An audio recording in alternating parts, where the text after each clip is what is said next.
The phone rang at 3 in the morning. His voice was cold, almost gleeful. "Your apartment building is on fire. Hope you have insurance." I started laughing. He paused, confused. "Why the hell are you laughing at a tragedy?" I took a breath, steady, deliberate. "Because, Dad, that building wasn't just my home, it was yours."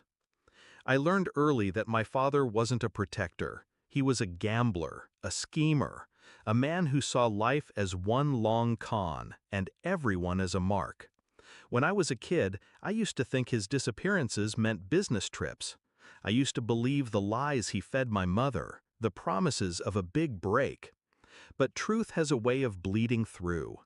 Debt collectors pounding on the door, shouting matches over missing money, my mother crying into our hands.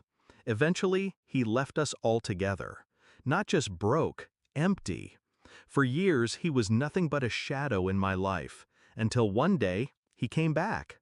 Not with an apology, not with love, with an opportunity. He called it an investment, a sure thing. He needed me to co-sign. "A building," he said. "We'll flip it. Easy money. Family business." I wanted to believe. I wanted to think maybe, after all these years, he wanted to rebuild something with me. Against my better judgment, I agreed.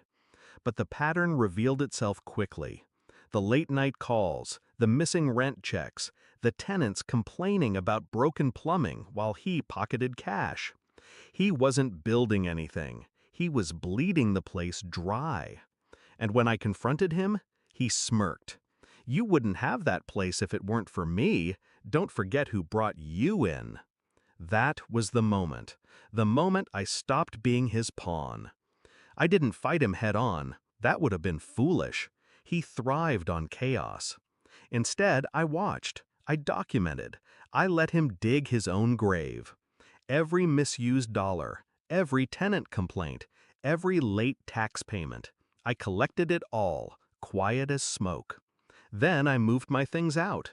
Not a word to him. I signed a lease across town, told no one. The apartment he thought was mine? Empty, except for the cameras I'd installed. While he thought I was still living there, I was already planning his collapse. Step 1, ownership. He thought we were co-owners, but the paperwork told another story. My lawyer had drafted a silent clause. His stake? Conditional. Every financial misstep, every violation, transferred control to me. All I had to do was prove negligence. Step 2, evidence.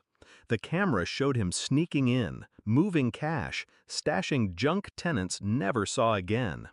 My files painted him as a slumlord, a criminal. Step 3, timing. I waited. I let him get comfortable.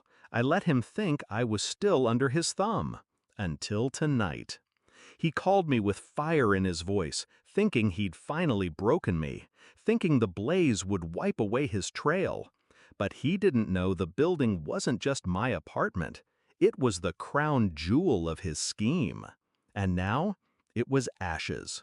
What he didn't realize was that the insurance policy, the fat payout he was banking on, wasn't in his name, it was in mine.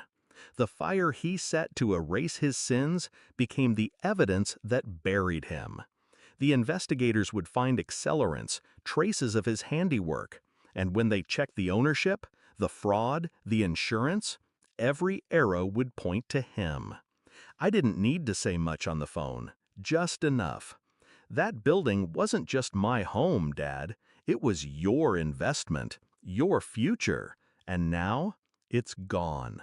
Silence on the line. Then his breath, sharp and panicked. "What did you do?"